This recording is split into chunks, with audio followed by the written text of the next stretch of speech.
අපි හැමෝම ඉන්නේ තරඟකාරී ලෝකයක. කොතරම් තරඟකාරී වුණත් කාන්තාවක් කාන්තාවකට උදව් කිරීම තුළින් එකිනෙකාට සහයෝගය තුළින් ඔවුන් සාර්ථකත්වයට පත් වෙනවා. ඔවුන් එකට දිදුලනවා. මම දිදුලන්නේ ඔබ දිදුලනවා නම් පමණයි. ඒක සරල වාක්‍යයක්. නමුත් කාන්තාවන්ගේ තියෙන බලය සහ ඔවුන්ගේ සහයෝගීතාවය ගැන කියන ප්‍රබල පණිවිඩයක්. මේක දිදුලන සිද්ධාන්තය නැත්තම් ෂයින් තියරි කියලා හඳුන්වනවා. අපි මේ දිදුලන සිද්ධාන්තය විශ්වාසයෙන් යුතුව ක්‍රියාත්මක කරලා කාන්තාවක් ශක්තිමත් කරනවා නම් ඒ කාන්තාවට බලය ලබා දෙනවා නම් ඇය තවත් කාන්තාවක් ශක්තිමත් කරන්න දිදුලවන්න සහාය දක්වන්න පෙළඹෙන්න පුළුවන්.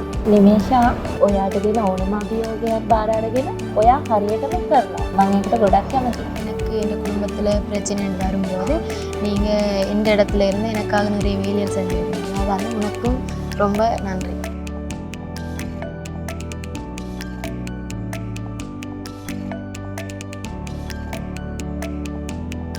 මේ ජාත්‍යන්තර කාන්තා දිනයේදීත් අපි කාන්තාවන්ට දිදුලන්න සහාය වෙමු. නව්‍යකරණය සහ නායකත්වය තුළින් ඔවුන් ලෝකය හැඩ කරાવી. ඔවුන් සීමා අතික්‍රමණය කරાવી.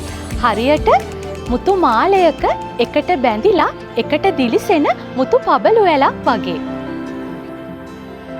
දිදුලන්නේ එකම මුතු මාලේ මිතුරු මුතු පබළුසේ